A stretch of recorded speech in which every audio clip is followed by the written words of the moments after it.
1 year का Bible reading plan, 1 साल का Bible reading plan, Matthew 26 chapter 31 से लेकर 56 वर्स तक और एक्सोडस 34 चैप्टर 35 चैप्टर। मत्ती रचित सुसमाचार 26 अध्याय 31 वचन से 56 वचन तक और निर्गमन की पुस्तक 34 अध्याय और 35 अध्याय। इंग्लिश में जब हम पढ़ेंगे तो किंग्स जेम्स वर्जन में से पढ़ेंगे, हिंदी में जब पढ़ेंगे तो BSI बाइबल में से पढ़ेंगे। मैथ्यू 26 चैप्टर 31 से पढ़ेंगे हम 56 वचन तक, किंग्स जेम्स वर्जन में से।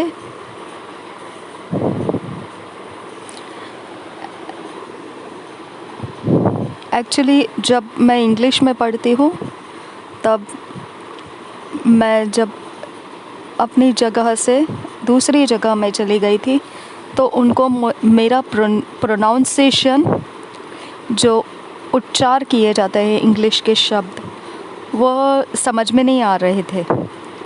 तो दूसरी जगह में जब हम ट्रैवल किए थे, करते रहते हैं उस समय, तो हमने एक जनरल एक्सेंट रखा था। जब भी हम इंग्लिश बोलेंगे तो जनरल एक्सेंट जो एक्सेप्टेबल है और लोग उसे समझ सकते हैं कि हम कौन से शब्द क्या उच्चार कर रहे हैं, तो इसकी वजह से मेरे इंग्लिश के टोन में आपको एक एक्सेंट पता चलेगा, एक अलग टोन पता चलेगा। और जब हिंदी में हम जब बात करते हैं तो जो जनरल एक्सेंट है हिंदी का, इंडिया कंट्री में साधारण इंसान समझ सकता है। इस प्रकार से हिंदी जो बोली जाती है उस एक्सेंट को हम हिंदी के शब्द उच्चार करने के लिए इस्तेमाल करते हैं। हम अपने मुँह के शब्द अपने ज़ुबानी तरीके से जब हम बोलते हैं तो वो एक्सेंट अलग रहते हैं। इसके लिए जनरल तौर पर एक्सेंट जो तरीका इस्तेमाल किया जाता है वही तरीके से हम इंग्लिश को बोलते हैं। इसमें हम ज़रा भी कोई प्रकार का स्टाइल या कोई प्रकार की नाटकीय तौर से ऐसे कुछ तरीके ऐसे नहीं कर रहे। हम जनरली लोगों के बीच में हम बाइबल वचन हम इकट्ठे किए जा रहे हैं तो हमारे एक्सेंट लोगों को समझ में आए और वो उसका लाभ ले सके, ये हमारा ध्यान रहता है। ओके, तो हम इसके ऊपर ज़्यादा ध्यान नहीं देना है।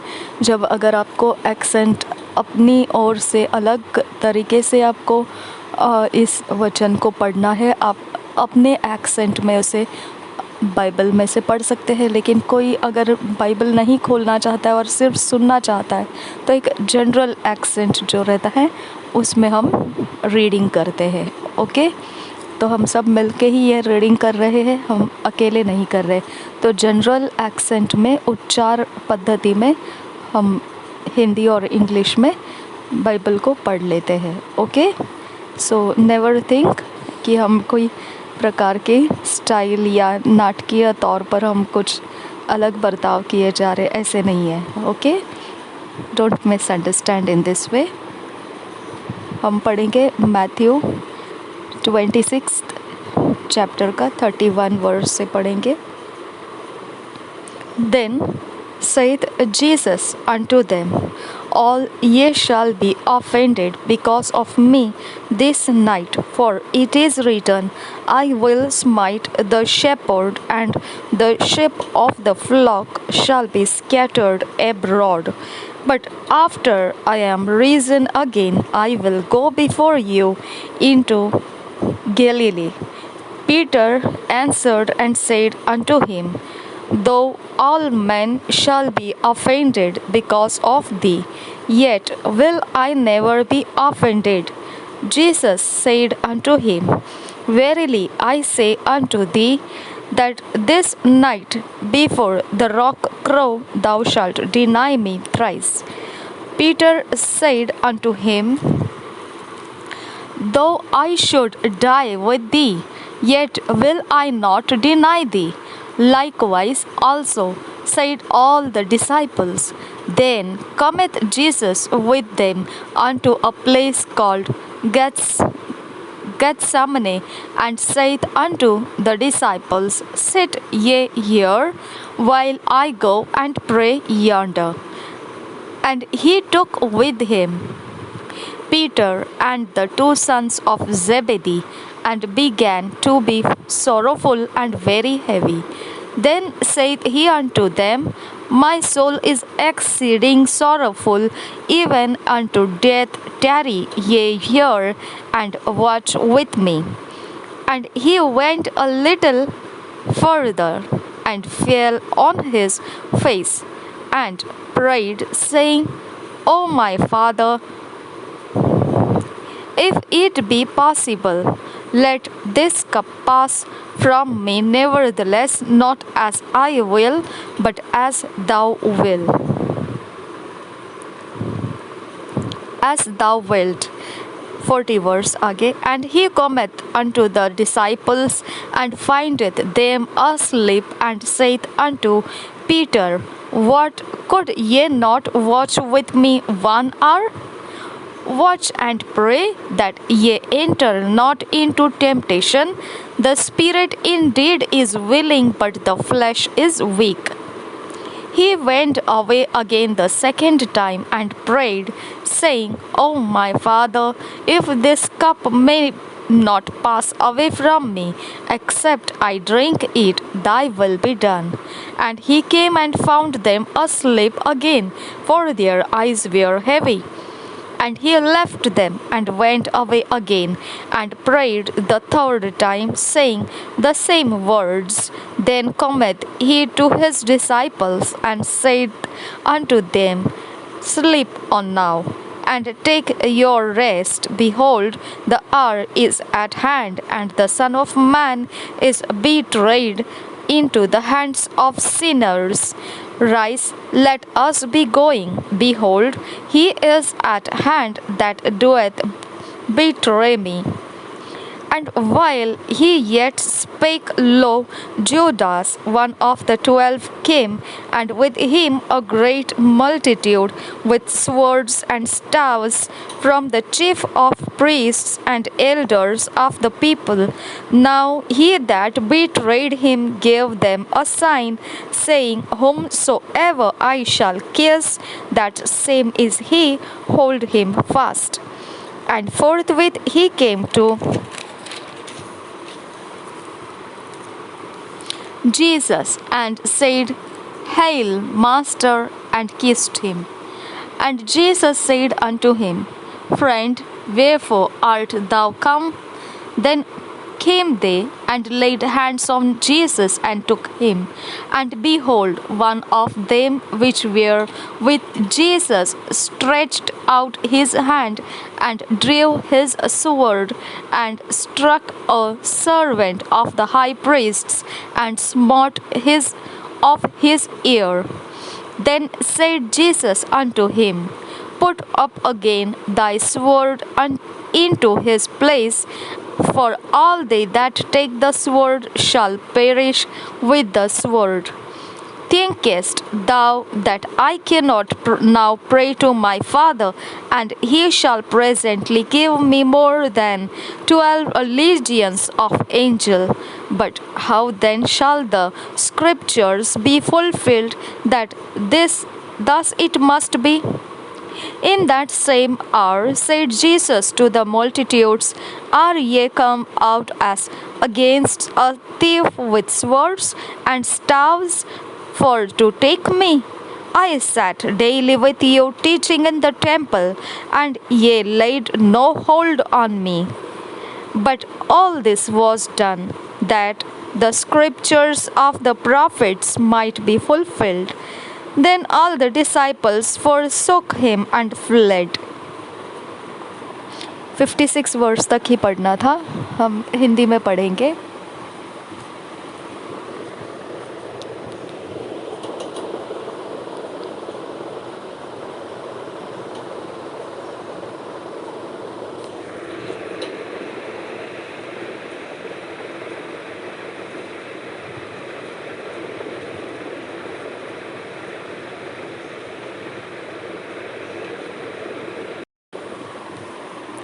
मत्ती रचित सुसमाचार 26 अध्याय उसका 31 वचन से 56 वचन तक हम पढ़ने वाले हैं। हिंदी में BSI बाइबल में से पढ़ रहे हैं। पतरस के इनकार की भविष्यवाणी 31 वचन। तब यीशु ने उनसे कहा, तुम सब आज ही रात को मेरे विषय में ठोकर खाओगे, क्योंकि लिखा है, मैं चरवाहे को मारूंगा और झुंड की भेड़ें तितर पितर हो जाएंगी। परंतु मैं अपने जी उठने के बाद तुमसे पहले गलील को जाऊंगा।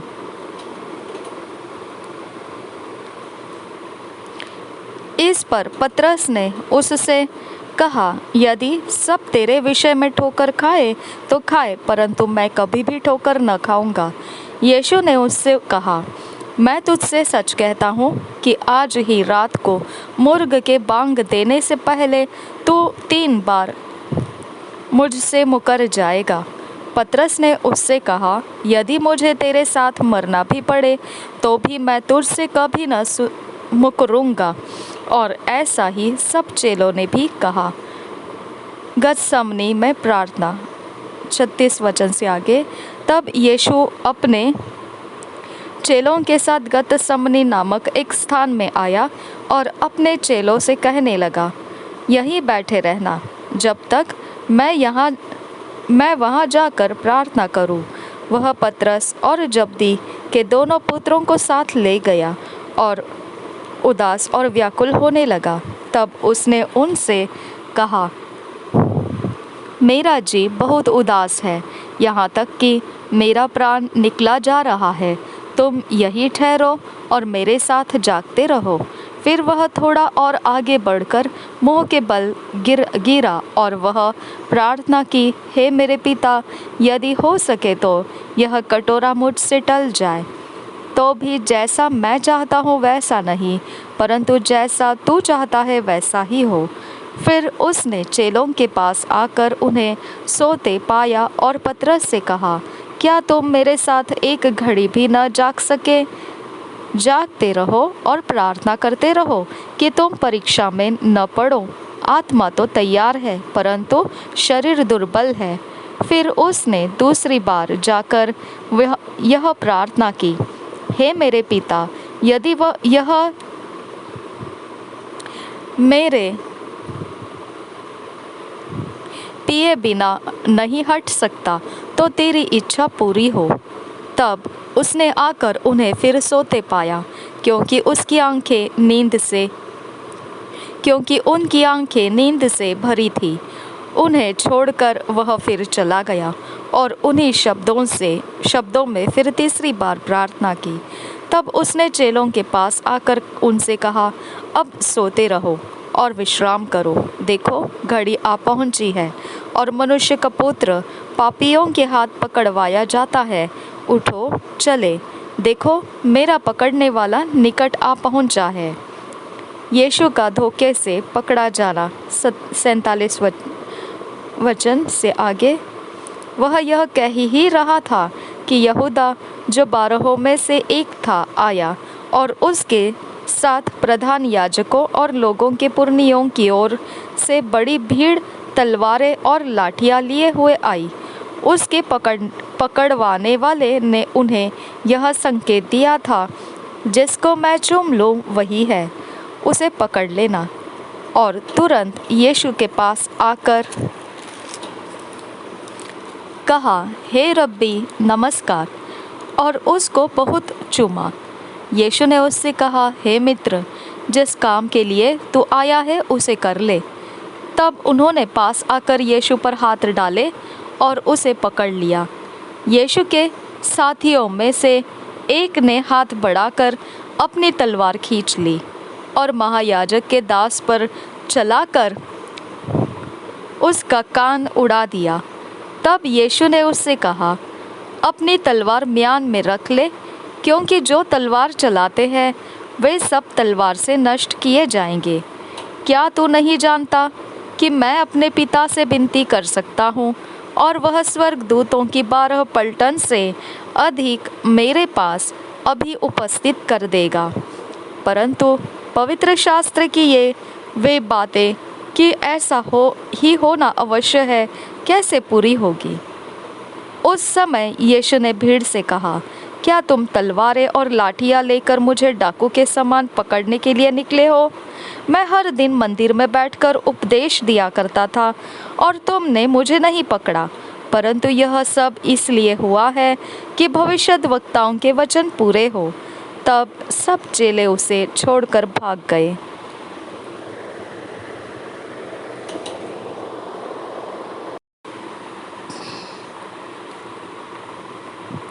Exodus 34 chapter Kings James version में से पढ़ेंगे।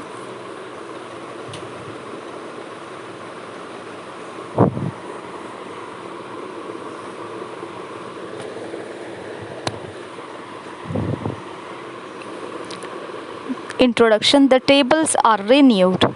The name of the Lord proclaimed. Moses' face shineth. First word से पढ़ेंगे। And the Lord said unto Moses, Hew thee 2 tables of stone like unto the first, and I will write upon these tables the words that were in the first tables which thou breakest. But and be ready in the morning, and come up in the morning unto Mount Sinai, and present thyself there to me in the top of the mount. And no man shall come up with thee, neither let any man be seen throughout all the mount. Neither let the flocks nor herds feed before that mount. And he hewed 2 tables of stone like unto the first. And Moses rose up early in the morning, and went up unto Mount Sinai, as the Lord had commanded him, and took in his hand the 2 tables of stone. And the Lord descended in the cloud, and stood with him there, and proclaimed the name of the Lord. And the Lord passed by before him, and proclaimed, the Lord God, merciful and gracious, long-suffering and abundant in goodness and truth, keeping mercy for thousands, forgiving iniquity and transgression and sin, and that will by no means clear the guilty, visiting the iniquity of the fathers upon the children, and upon the children's children, unto the third and to the fourth generation. And Moses made haste and bowed his head toward the earth and worshipped. And he said, If now I have found grace in thy sight, O Lord, let my Lord, I pray thee, go among us, for it is a stiff-necked people, and pardon our iniquity and our sin, and take us for thine inheritance. And he said, Behold, I make a covenant before all thy people. I will do marvels, such as have not been done in all the earth, nor in any nation, and all the people among which thou art shall see the works of the Lord, for it is a terrible thing that I will do with thee. Observe thou that which I command thee this day. Behold, I drive out before thee the Amorite, and the Canaanite, and the Hittite, and the Perizzite, and the Hivite, and the Jebusite. Take heed to thyself, lest thou make a covenant with the inhabitants of the land whither thou goest, lest it be for a snare in the midst of thee. But ye shall destroy their altars, break their images, and cut down their groves, for thou shalt worship no other God, for the Lord, whose name is a jealous God. Hallelujah. lest thou make a covenant with the inhabitants of the land, and they go a warring after their gods, and do sacrifice unto their gods, and one call thee, and thou eat of his sacrifice. And thou take of their daughters unto thy sons, and their daughters go a warring after their gods, and make thy sons go a warring after their gods. Thou shalt make thee no molten gods. The feast of unleavened bread shalt thou keep. 7 days thou shalt eat unleavened bread, as I commanded thee in the time of the month of Abib. In the time of the month Abib. For in the month Abib thou camest out from Egypt. All that openeth the matrix is mine, and every firstling among thy cattle, whether ox or sheep, that is male. But the firstling of an ass thou shalt redeem with a lamb, and if thou redeem him not, then shalt thou break his neck. All the firstborn of thy sons thou shalt redeem, and none shall appear before me empty. 6 days thou shalt work, but on the 7th day thou shalt rest. In earing time and in harvest thou shalt rest. And thou shalt observe the feast of weeks, of the first fruits of wheat harvest, and the feast of ingathering of the year at the year's end. Thrice in the year shall all your men children appear before the Lord God, the God of Israel. For I will cast out the nations before thee, and enlarge thy borders. Neither shall any man desire thy land, when thou shalt go up to appear before the Lord thy God thrice in the year. Thou shalt not offer the blood of my sacrifice with leaven, neither shall the sacrifice of the feast of the Passover be left unto the morning. The first of the first fruits of thy land thou shalt bring unto the house of the Lord thy God. Thou shalt not seethe a kid in his mother's milk. And the Lord said unto Moses, Write thou these words, for after the terror of these words I have made a covenant with thee and with Israel.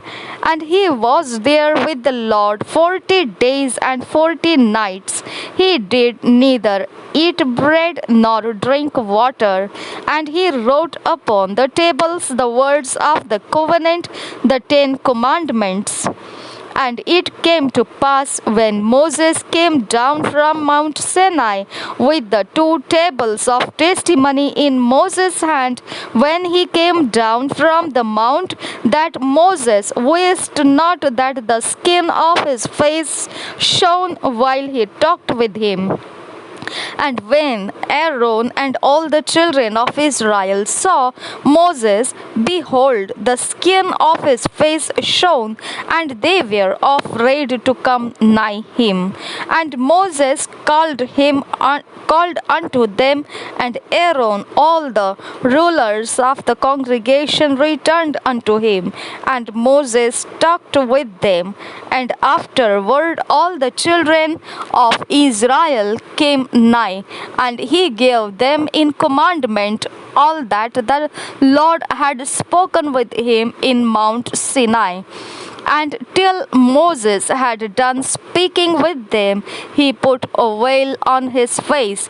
But when Moses went in before the Lord to speak with him, he took the veil off until he came out.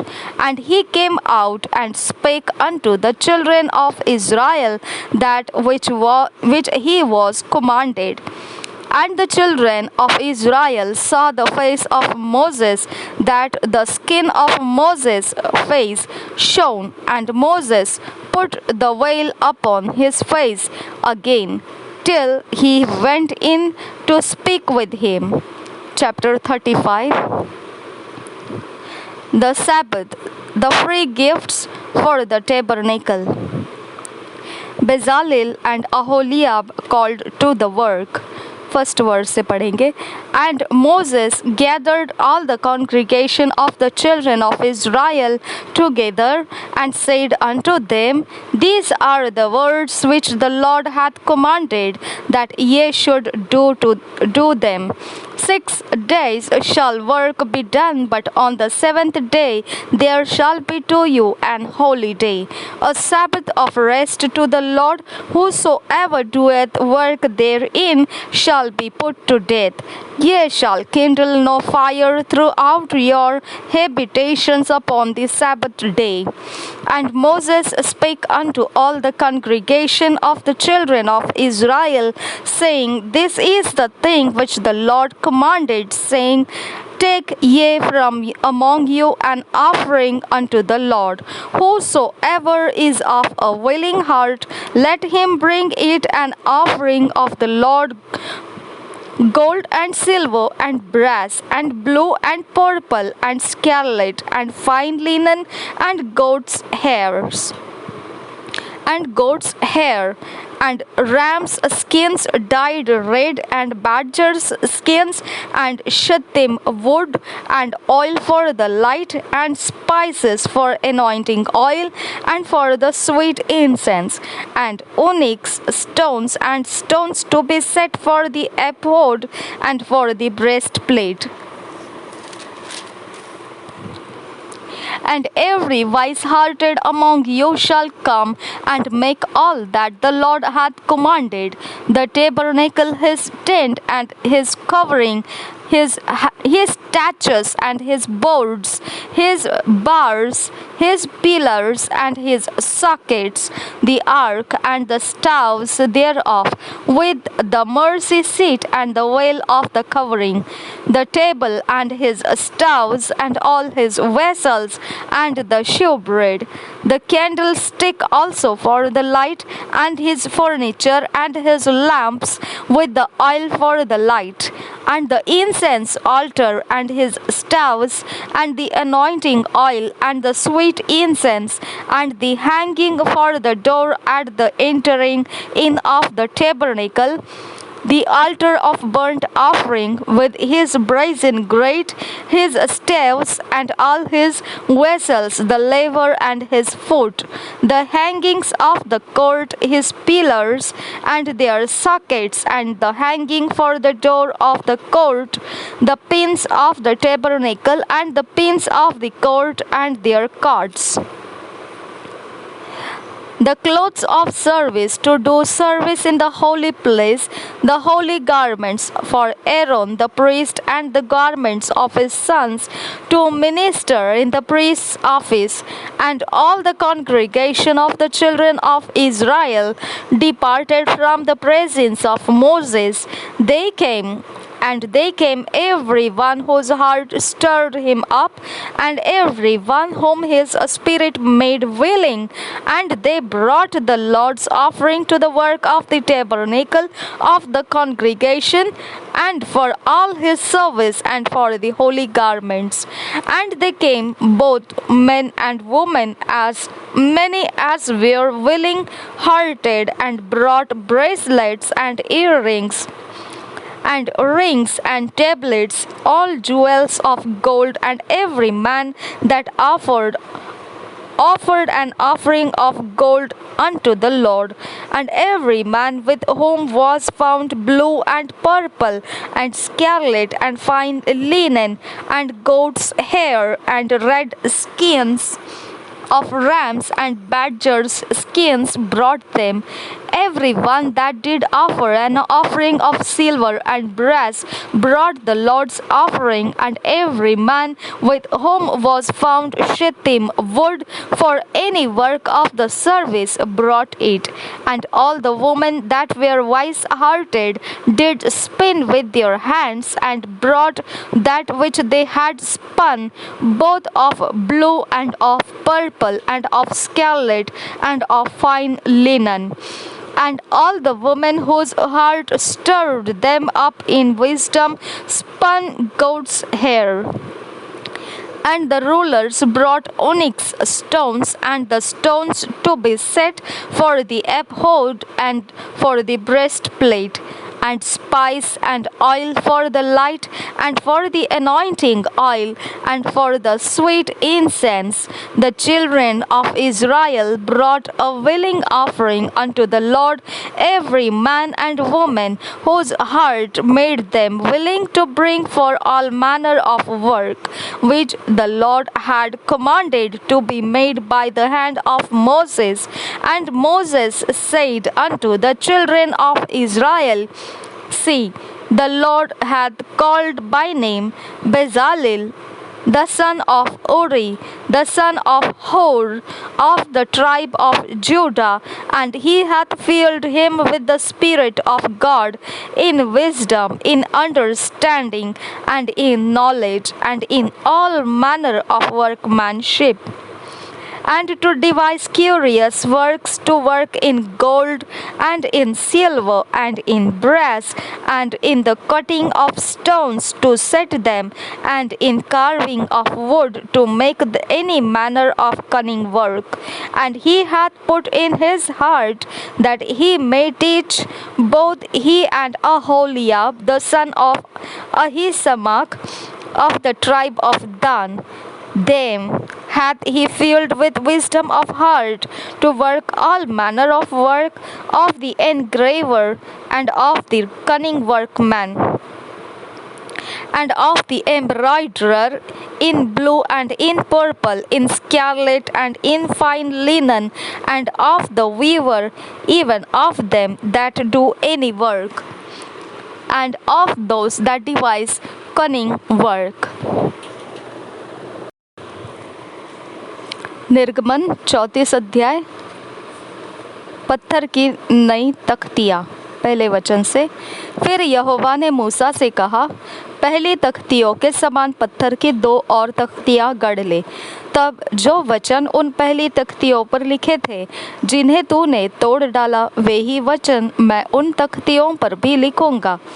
सवेरे तैयार रहना और भोर को सिनाई पर्वत पर चढ़कर उसकी चोटी पर मेरे सामने खड़ा होना। तेरे संग कोई न चढ़ पाए, वरन पर्वत पर कोई मनुष्य कहीं दिखाई न दे, और न भेड़ बकरी और गाय बैल भी पर्वत के आगे चरने पाए। तब मूसा ने पहली तख्तियों के समान 2 और तख्तियाँ गढ़ी, और भोर को उठकर अपने हाथ में पत्थर की वे दोनों तख्तियाँ लेकर यहोवा की आज्ञा के अनुसार सीनै पर्वत पर चढ़ गया। तब यहोवा ने बादल में उतरकर उसके संग वहाँ खड़ा होकर यहोवा नाम का प्रचार किया। यहोवा उसके सामने होकर यूं प्रचार करता हुआ चला, यहोवा यहोवा ईश्वर दयालु और अनुग्रहकारी, कोप करने में धीरजवंत और अति करुणामय और सत्य, हजारों पीढ़ियों तक निरंतर करुणा करने वाला, अधर्म और अपराध और पाप का क्षमा करने वाला है, परंतु दोषी को वह किसी प्रकार निर्दोष न ठहराएगा। वह पितरों के अधर्म का दंड उनके बेटों वरन पोतों और परपोतों को भी देने वाला है।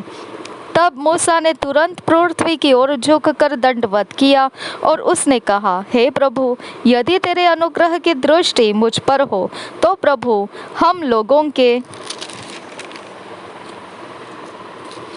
बीच में होकर चले।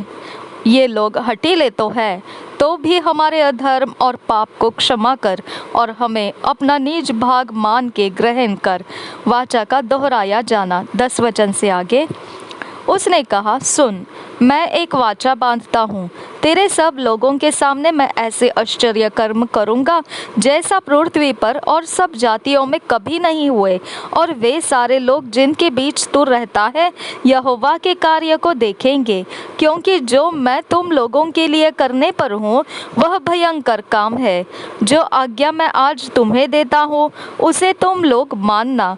देखो, मैं तुम्हारे आगे से एमोरी, कनानी, हित्ती, परिज्जी, हिब्बी और यबूसी लोगों को निकालता हूँ। इसलिए सावधान रहना कि जिस देश में तू जाने वाला है उसके निवासियों से वाचा न बांधना, कहीं ऐसा न हो कि वह तेरे लिए फंदा ठहरे। Thank you Jesus. वरन उनकी वेदियों को गिरा देना, उनकी लाठों को तोड़ डालना और उनकी अशेरा नामक मूर्तियों को काट डालना, क्योंकि तुम्हें किसी दूसरे को ईश्वर करके दंडवत करने की आज्ञा नहीं, क्योंकि यहोवा जिसका नाम जलनशील है वह जल उठने वाला परमेश्वर है। हालेलुया। ऐसा न हो कि तू उस देश के निवासियों से वाचा बांधे और वे अपने देवताओं के पीछे होने का व्यभिचार करे और उनके लिए बलिदान भी करे, और कोई तुझे न्योता दे और तू भी उसके बलि पशु का मांस खाए, और तू उनकी बेटियों को अपने बेटों के लिए लाए, और उनकी बेटियां जो आप अपने देवताओं के पीछे होने का व्यभिचार करती है, तेरे बेटों से भी अपने देवताओं के पीछे होने का व्यभिचार करवाए। तुम देवताओं की मूर्तियां ढालकर न बना लेना। अखमीरी रोटी का पर्व मानना, उसमें मेरी आज्ञा के अनुसार अबीब महीने के नियत समय पर 7 दिन तक अखमीरी रोटी खाया करना, क्योंकि तुम मिस्र से आबीब महीने में निकल आया। हर एक पहलोठा मेरा है, और क्या बछड़ा क्या मेमना, तेरे पशुओं में से जो नर पहलोठा हो वे सब मेरे ही है। गदही के पहलोठे के बदले मेमना देकर उसको छुड़ाना। यदि तू उसे छुड़ाना न चाहे तो उसकी गर्दन तोड़ देना, परंतु अपने सब पहलोठे बेटों को बदला देकर छुड़ाना। मुझे कोई छूछे हाथ अपना मुंह न दिखाए। 6 दिन तो परिश्रम करना, परंतु 7वें दिन विश्राम करना, वरन हल जोतने और लवने के समय में भी विश्राम करना। और तू सप्ताहों का पर्व मानना, जो पहले लवे हुए गेहूं का पर्व कहलाता है, और वर्ष के अंत में बटोरन का भी पर्व मानना। वर्ष में 3 बार तेरे सब पुरुष इस्राएल के परमेश्वर प्रभु यहोवा को अपना मुंह दिखाए, क्योंकि मैं अन्य जातियों को तेरे आगे से निकालकर तेरी सीमाओं को बढ़ाऊंगा।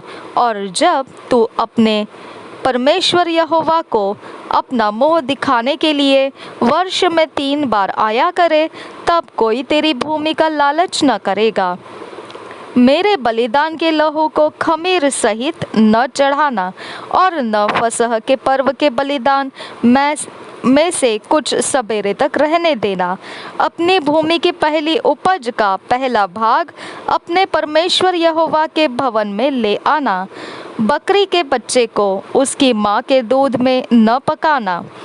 तब यहोवा ने मूसा से कहा, ये वचन लिख ले, क्योंकि इन्हीं वचनों के अनुसार मैंने तेरे और इस्राएल के साथ वाचा बांधी है। मूसा वहाँ यहोवा के संग 40 दिन और रात रहा, और तब तक न तो उसने रोटी खाई और न पानी पिया। और उसने उन तख्तियों पर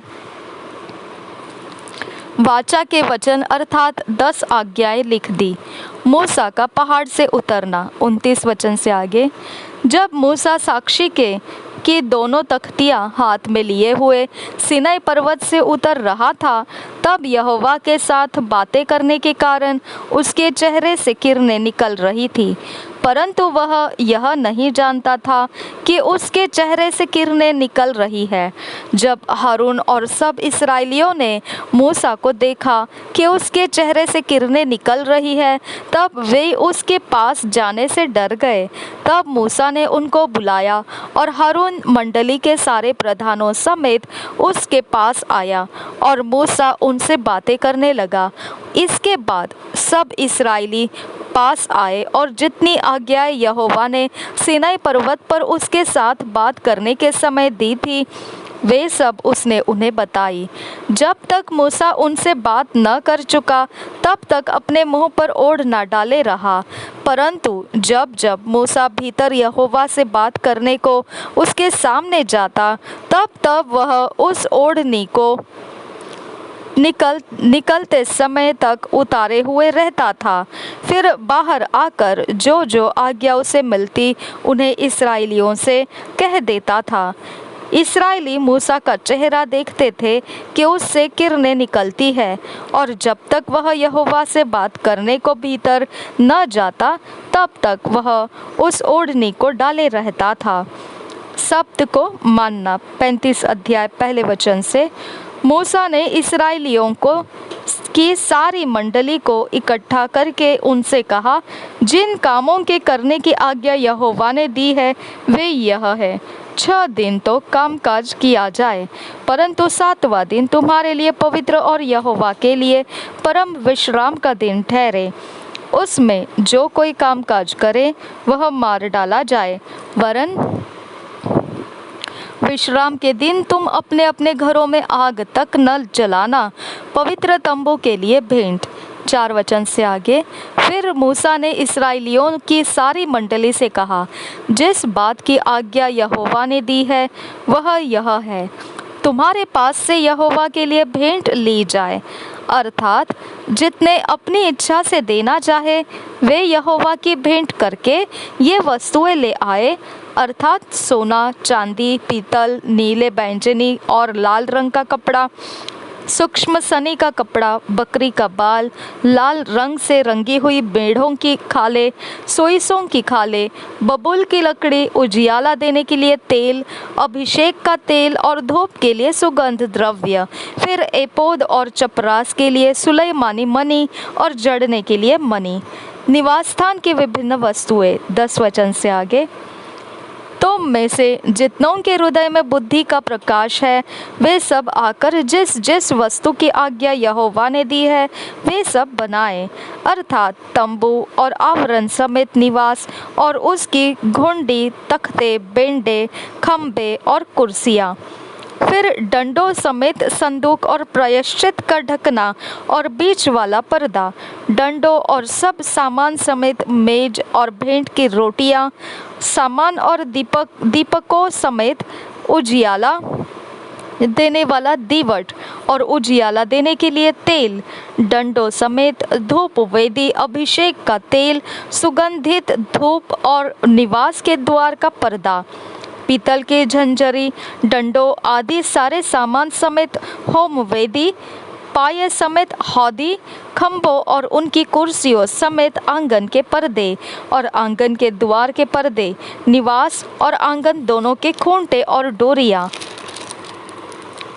19 वचन से आगे। पवित्र स्थान में सेवा टहल करने के लिए काढ़े हुए वस्त्र और याजक का काम करने के लिए हारून याजक के पवित्र वस्त्र और उसके पुत्रों के वस्त्र, लोगों द्वारा भेंट लाना। 20 वचन से आगे।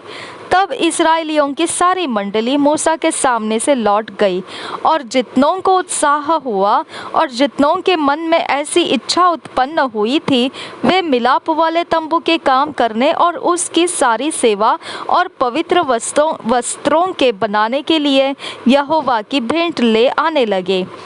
क्या स्त्री क्या पुरुष, जितनों के मन में ऐसी इच्छा उत्पन्न हुई थी वे सब जुगनू, नथनी, मुंदरी और कंगन आदि सोने के गहने ले आने लगे।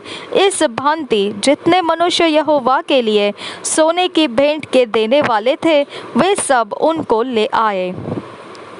और जिस जिस पुरुष के पास नीले, बैंगनी या लाल रंग का कपड़ा या सूक्ष्म सनी का कपड़ा या बकरी का बाल या लाल रंग से रंगी हुई मेढ़ों की खालें या सोइसों की खालें थी वे उन्हें ले आए। फिर जितने चांदी या पीतल की भेंट के देने वाले थे वे यहोवा के लिए वैसी भेंट ले आए। और जिस जिस के पास सेवा के किसी काम के लिए बबूल की लकड़ी थी वे उसे ले आए। और जितनी स्त्रियों के हृदय में बुद्धि का प्रकाश था वे अपने हाथों से सूत काट काट कर नीले, बैंगनी और लाल रंग के और सूक्ष्म सनी के काते हुए सूत को ले आई। जितनी स्त्रियों के मन में ऐसी बुद्धि का प्रकाश था उन्होंने बकरी के बाल भी काटे और प्रधान लोग एपोद और चपरास के लिए सुलैमानी मणि और जड़ने के लिए मणि और उजियाला देने और अभिषेक और धूप के सुगंध द्रव्य और तेल ले आए। जिस जिस वस्तु के बनाने की आज्ञा यहोवा ने मूसा के द्वारा दी थी, उसके लिए जो कुछ आवश्यक था उसे वे सब पुरुष और स्त्रियां ले आई, जिनके हृदय में ऐसी इच्छा उत्पन्न हुई थी। इस प्रकार इस्राएली यहोवा के लिए अपनी ही इच्छा से भेंट ले आए। मिलाप वाले तंबू के लिए कारीगर। 30 वचन से आगे, तब मूसा ने इस्राएलियों से कहा, सुनो, यहोवा ने यहूदा के गोत्र वाले बसलेल को, जो उरी का पुत्र और हूर का पोता है, नाम लेकर बुलाया है, और उसने उसको परमेश्वर के आत्मा से ऐसा परिपूर्ण किया है कि सब प्रकार की बनावट के लिए उसको ऐसी बुद्धि, समझ और ज्ञान मिला है कि वह कारीगरी के युक्तियाँ निकाल कर सोने, चांदी और पीतल में और जड़ने के लिए मणि काटने में और लकड़ी पर नक्काशी करने में, वरन बुद्धि से सब भांति की निकाली हुई बनावट में काम कर सके। फिर यहोवा ने उसके मन में और दान के गोत्र वाले अहीसामाक के पुत्र ओहोलियाब के मन में भी शिक्षा देने की शक्ति दी है। इन दोनों के हृदय को यहोवा ने ऐसी बुद्धि से परिपूर्ण किया है कि वे नक्काशी करने और गढ़ने वाले और नीले, बैंगनी और लाल रंग के कपड़े और सूक्ष्म सनी के कपड़े में काढ़ने और बुनने वाले हो, वरन सब प्रकार की बनावट में और बुद्धि से काम निकालने में सब भांति के काम करे। 2 years Bible reading plan. Matthew 13 chapter 10 से लेकर 23 वर्स, जेनेसिस 39 चैप्टर। 2 साल का बाइबल रीडिंग प्लान। मत्ती रचित सुसमाचार 13 अध्याय 10 से 23 वचन और उत्पत्ति 39 अध्याय। ये 2 साल का Bible reading plan, 2 years Bible reading plan हमने अपने व्यक्तिगत समय में पढ़ना है। इसको मनन और अभ्यास के साथ पढ़ना है। इसके ऊपर अगर हमको प्रचार मिलते हैं, किताबें मिलती है, इसके विस्तार लिखे हुए कुछ लेख मिलते हैं, तो हमने उसको पढ़कर सीखना है। और परमेश्वर हमारे लिए इन वचनों के अंदर से व्यक्तिगत समय के अंदर जो बातें करता है, कुछ प्रकाशन देता है, उसे हमें नोट्स बनाकर रखना है और वो सब मिलाकर फिर हमने अपने चाल चलन में, रोज की ज़िंदगी में उसका उपयोग करना है और हमारे अंदर उसको लागू करना है। और आखिरी में जब ये बाइबल रीडिंग प्लान हमारे ख़त्म होते आएंगे, एक अलग परमेश्वर के लिए हम जीवता बलिदान तैयारी के साथ हम पेश हो जाएंगे। इसीलिए हमने ये 2 साल का बाइबल रीडिंग प्लान इस समय से, मतलब ये साल से हमने अपने व्यक्तिगत समय में इस्तेमाल करने के लिए, बाइबल स्टडी की तरह इस्तेमाल करने के लिए शुरू किया है। प्रभु हम सबको इस विषय में सहायता करे। प्रभु यीशु मसीह हम सबके साथ बना रहे। आमीन, आमीन, आमीन।